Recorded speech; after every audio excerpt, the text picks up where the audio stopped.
यूडियोमेट्री लिखना, right. Okay, अब इसमें सबसे पहले लिखो का मतलब लिखना, का मीनिंग है volume measurement.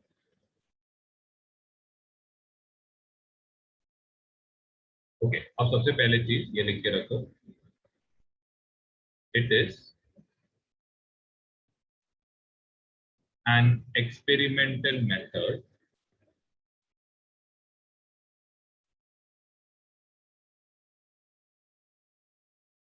used to determine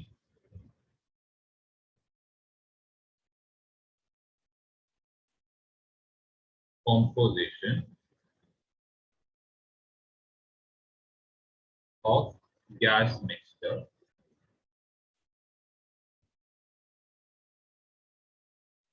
or to find molecular form of a compound। इसका वॉल्यूम एस्टिमेशन भी बोलते हो ये मेथड को। अब यहाँ पे सबसे पहले चीज पीवी ये इक्वल टू क्या रहता है, एनआरटी रहता है। जब हम एवोगाड्रो लॉ कर रहे थे तब हमने क्या पढ़ा था, जो वॉल्यूम है ये क्या रहता है, डायरेक्टली प्रोपोर्शनल टू एन रहता है। अब कब डायरेक्टली प्रोपोर्शनल टू एन रहेगा, ओके, तो इसका कंडीशन क्या है कि आपका प्रेशर एंड टेम्परेचर ये क्या रहना चाहिए, कांस्टेंट। आर तो हमेशा यूनिवर्सल गैस कांस्टेंट है, तब जाके आपका V directly proportional to N रहेगा। अब ये जो कंसेप्ट आपने यहाँ पे लिखा है ये आपका मोल कंसेप्ट जैसे ही है, ऑलमोस्ट सिमिलर है, लेकिन यहाँ पे मोल्स के बदले आप लीटर वॉल्यूम में लोगे, मतलब लीटर मिलीलीटर में सब क्वांटिटीज को लोगे। सबसे पहले चीज हम लोग क्या करेंगे, एक एग्जाम्पल लेंगे। जैसे कि यहाँ पे एक एग्जाम्पल 1 लेते हैं, that is 2 moles of gas plus 3 moles of B। ये यहाँ पे फॉर्म करेगा एंड यहाँ पे आएगा। आपको सबसे पहले ये रिएक्शन को आपको क्या करना पड़ेगा, बैलेंस करना पड़ेगा, ये सबसे इंपॉर्टेंट चीज है। अगर आप बैलेंस नहीं करोगे तो प्रॉब्लम हो जाएगा। सबसे पहले आप क्या करो, इन सबको बैलेंस करना। ओके, अब नेक्स्ट इसका मतलब क्या है, ध्यान देना। अभी बहुत जन है जिन्होंने मोल कंसेप्ट के टाइम नहीं थे, इसलिए मैं समझा रहा हूँ, जरा ध्यान देना। इसको आप रीड कैसे करोगे, 2 moles of A react with 3 moles of B to form 1 mole of C and 2 moles of D। अब इसको आप ऐसे भी पढ़ सकते हो, देखो नंबर ऑफ मोल्स जो है ये वॉल्यूम से डायरेक्टली प्रोपोर्शनल है, तो इसको मैं और एक तरीके से रीड कर सकता हूं, दैट इज वॉल्यूम के टर्म्स में। यहाँ पे आएगा 2 liter of A reacts with 3 liter of B to form 1 liter of C and 2 liter of D। वैसे अगर आप मिलीलीटर में लोगे तो 2 milliliter of A reacts with 3 milliliter of B to form 1 milliliter of C and 2 milliliter of D। ठीक है, तो ये इसका कंसेप्ट है, आपने मोल कंसेप्ट में पढ़ा था। यहाँ पे जस्ट इसको क्या कर रहे हो, वॉल्यूम के टर्म्स में आप कंसिडर कर रहे हो। ठीक है, तो पहले इधर तक लिख लेना, नोट करके लिखो, solvent and the gases it absorbs. Okay, तो सबसे पहले यहाँ पे जो गैस है वो कौन सा है एंड उसका करस्पॉन्डिंग सॉल्वेंट कौन है वो हम लोग लिखते हैं। तो सबसे पहले है SO2, CO2 एंड Cl2। अब इन तीनों गैस को कौन ऑब्जॉर्ब करता है, KOH aqueous सॉल्यूशन। नेक्स्ट है CO, इसको हम लोग कार्बन मोनोऑक्साइड बोलते हैं। इसको कौन ऑब्जर्व करता है? Ammoniacal cuprous chloride.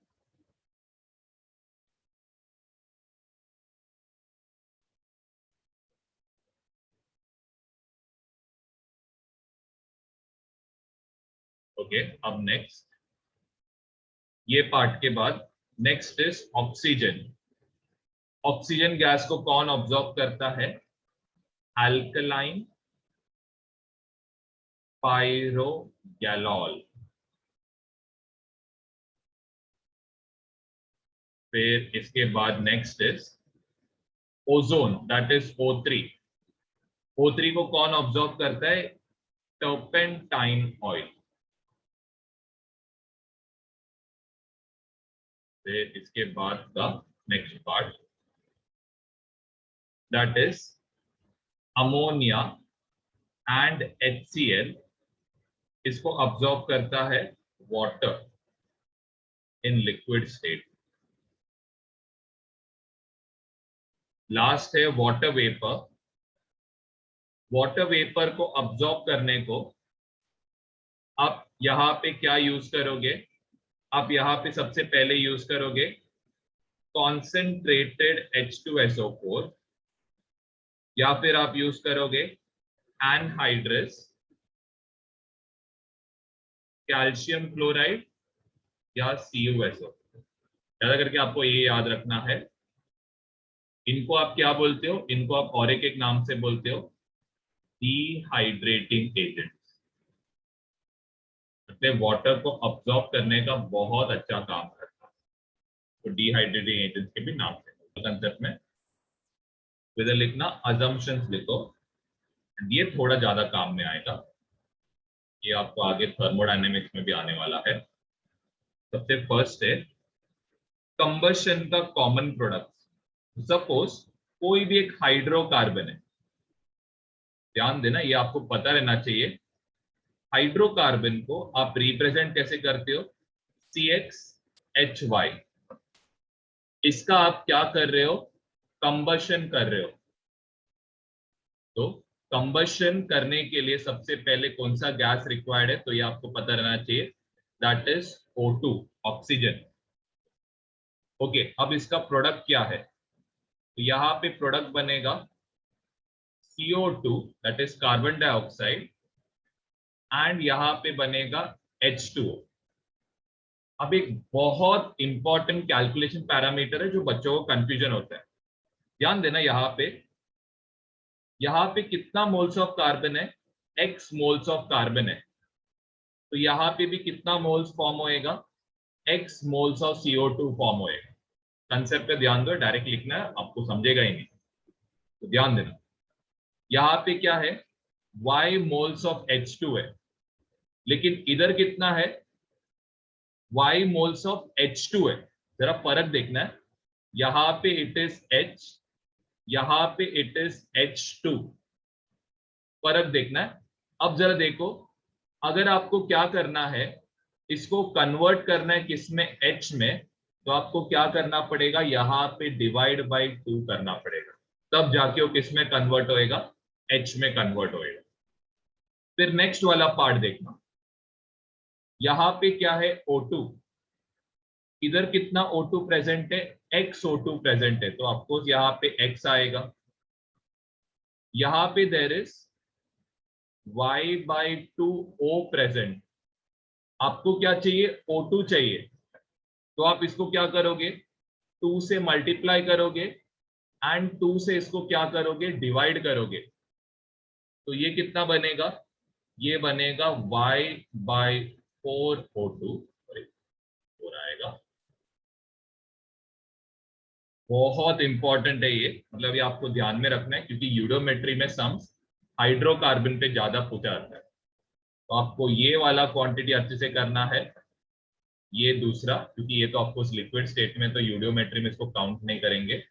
ये गैस में, याद रखना, यूडियोमेट्री में लिक्विड स्टेट को आप कंसिडर नहीं करते हो। ये पॉइंट में नीचे लिखा के देता हूं। ये ऑफकोर्स किस में रहेगा? गैस। ये किस में रहेगा? तो मैं नोट करके लिखता हूं, सबसे first note is we do not consider liquid in eudiometry analysis. से पहले चीज ये है कि हम लोग लिक्विड स्टेट को कभी यूडियोमेट्री एनालिसिस में काउंट नहीं करेंगे। तो ये तो हो गया सबसे फर्स्ट। अब जो सेकंड अजम्पशन है दैट इज अमोनिया गैस को जब हम लोग क्या करते हैं, स्पार्क देते हैं।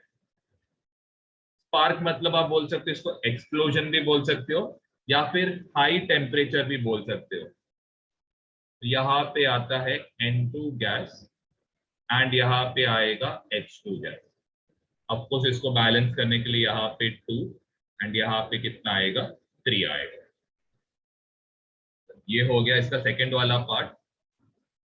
थर्ड वाला part is N2 gas plus यहाँ पे क्या आएगा, H2 गैस आएगा। इसको भी अगर आप क्या करोगे, स्पार्क दोगे तो यहाँ पे फॉर्म होएगा NH3 गैस। ठीक है, जस्ट ये सेकंड अजम्पशन है। अब थर्ड वेरी इंपॉर्टेंट वाला पार्ट, कोई भी ऑर्गेनिक कंपाउंड में कार्बन रह सकता है, हाइड्रोजन रह सकता है, ऑक्सीजन रह सकता है, सल्फर रह सकता है, नाइट्रोजन, फॉस्फोरस। अगर सपोज इसको मैंने क्या किया, कंबस्ट किया, ये ध्यान देना, फिर आप कहे तो लिखो कार्बन जब कंबस्ट होएगा यहाँ पे फॉर्म होएगा CO2 XCO2 फॉर्म होएगा। हाइड्रोजन ये क्या फॉर्म करेगा, वाटर, लेकिन यहाँ पे क्या रहेगा Y/2, ये अभी मैंने आपको बताया था। ऑक्सीजन, ऑफकोर्स ऑक्सीजन तो कंबशन में यूज होता है तो उसको छोड़ दो। सल्फर यहाँ पे फॉर्म होएगा MSO2। नाइट्रोजन, ये याद रखना, नाइट्रोजन गैस ऑक्सीजन के साथ रिएक्ट नहीं करेगा तो वो क्या रहने वाला है, इंडिपेंडेंट रहेगा। तो ये R/2 यहाँ पे N2 रहेगा। नेक्स्ट है फॉस्फोरस यहाँ पे फॉर्म करेगा P4O10। यहाँ पे इट वॉज ओनली 1, यहाँ पे कितना है 4, तो आप इसको क्या करोगे, Q/4 डाउट है इसमें।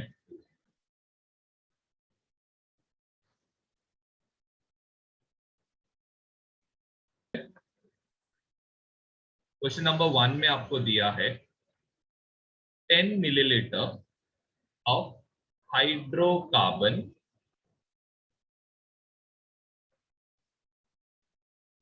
requires 40 ml of oxygen gas for complete combustion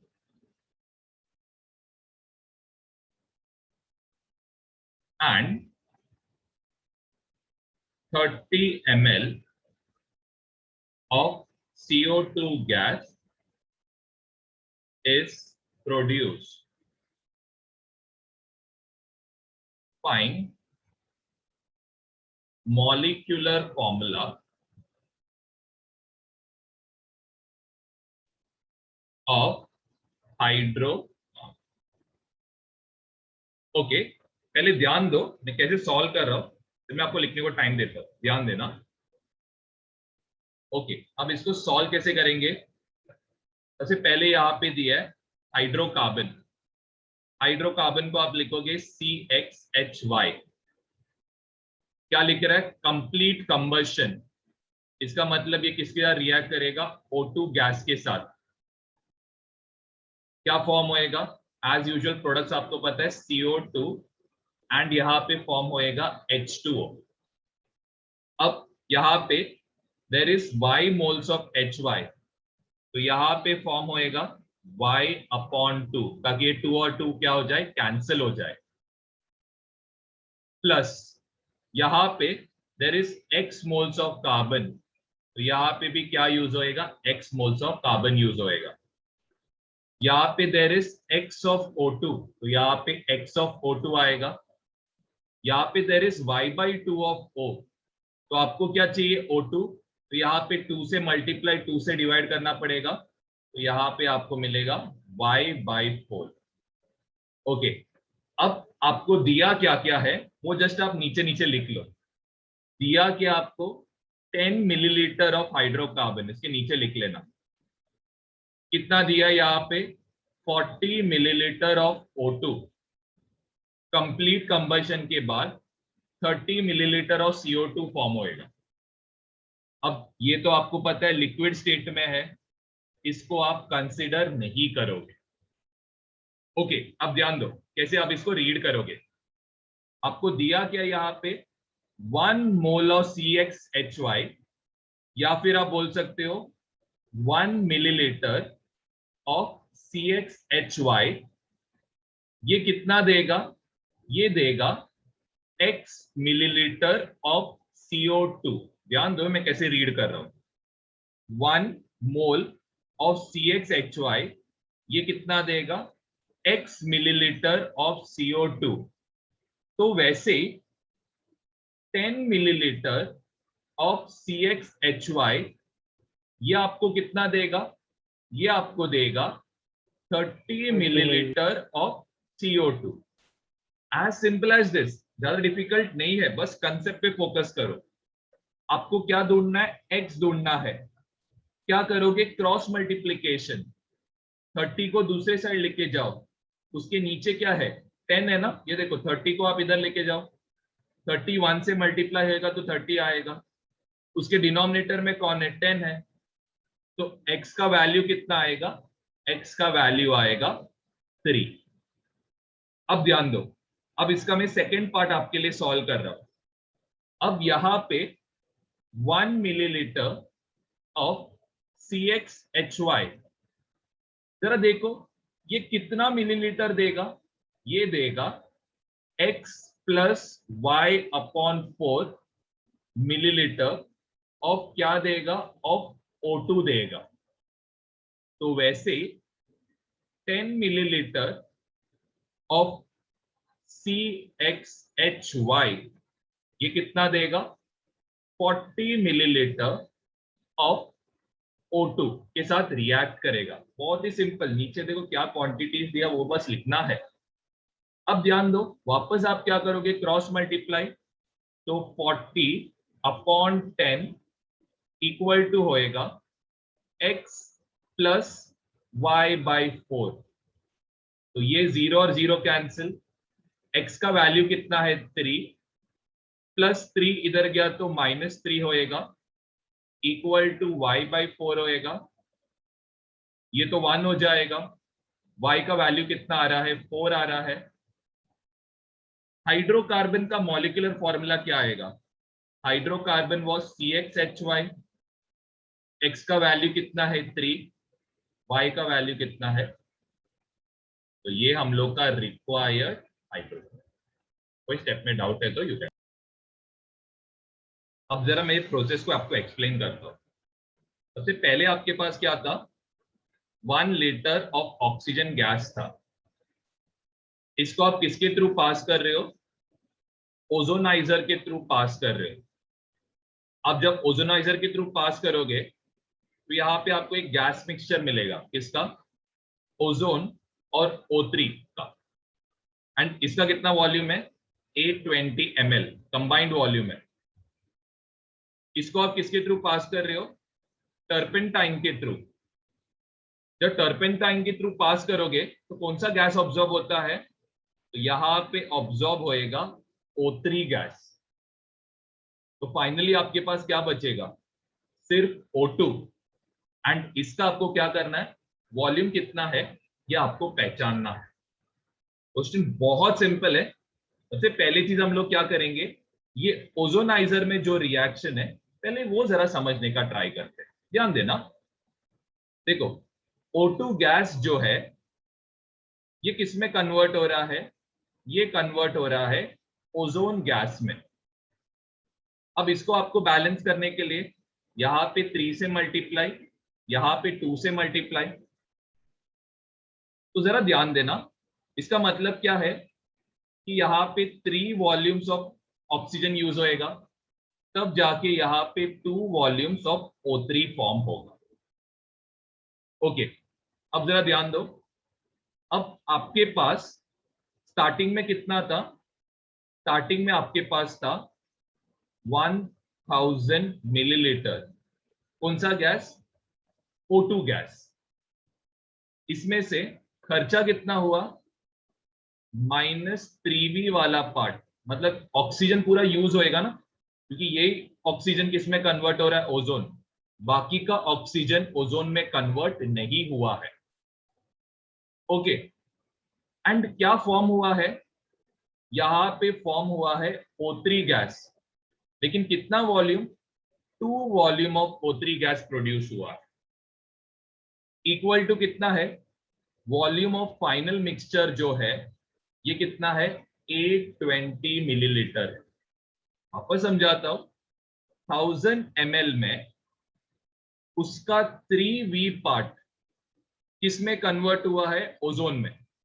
बाकी का जो पार्ट है वो अनरिएक्टेड है, वो ऑक्सीजन ही रहेगा। ओके, ओजोन फॉर्म हो रहा है, फॉर्म होने का मतलब क्या है कि उसका वॉल्यूम क्या होएगा, ऐड होएगा इसके साथ। ओके, अब ध्यान दो, तो यहां पे क्या होएगा, -3V प्लस 2V, ये इक्वल टू होएगा 820 माइनस 1000। तो इसको आप सॉल्व करोगे तो ये -V इक्वल टू कितना मिलेगा, -180। ये माइनस और ये माइनस क्या हो जाएगा, कैंसिल आउट हो जाएगा। ओके, अब जरा ध्यान दो यहां पे,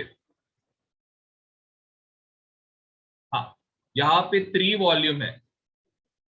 3 वॉल्यूम का मतलब क्या है कि यहां पे कितना ऑक्सीजन रहेगा, 3 इंटू 180 मिलीलीटर ऑफ क्या रहेगा, ऑक्सीजन रहेगा, दैट इज 540 मिलीलीटर।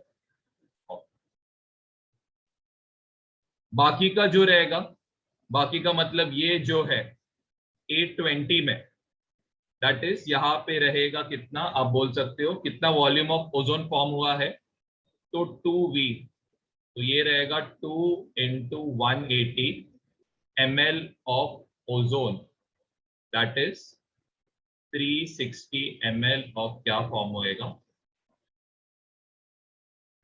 फाइनल। आपको देखो, आपको पता है अभी टर्पेंटाइन किसको ऑब्जॉर्ब करेगा, ये पूरा जो ओजोन है उसको क्या करेगा, ऑब्जॉर्ब कर लेगा। तो हम लोग के पास क्या बचेगा, सिर्फ फाइनली ऑक्सीजन बचने वाला है, एंड ऑक्सीजन का कितना क्वांटिटी बचेगा, 540 ml ऑफ ऑक्सीजन बचेगा। एज सिंपल एज हो गया। देखो जस्ट एक सेकेंड है, ध्यान देना, 540 ml ऑफ ऑक्सीजन किसमें कन्वर्ट हुआ है, ओजोन में कन्वर्ट है, सॉरी मेरा गलती हुआ, 540 ml ऑफ ऑक्सीजन किसमें कन्वर्ट हुआ है, ओजोन में कन्वर्ट हुआ है। आपके पास था कितना, 1000 ml ऑफ ऑक्सीजन था, जिसमें कितना कन्वर्ट हुआ, 540 ml कन्वर्ट हो गया ऑक्सीजन। तो आपके पास बचेगा कितना, 460 ml ऑफ ऑक्सीजन बचे।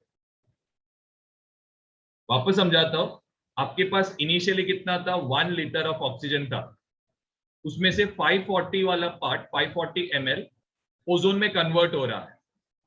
उसका मतलब क्या है कि 460 जो ऑक्सीजन था वो अभी भी ऑक्सीजन के फॉर्म में है, ओजोन में कन्वर्ट नहीं हुआ है। क्वेश्चन में आपको वो पूछा था कितना ऑक्सीजन फाइनली अनरिएक्टेड रहेगा।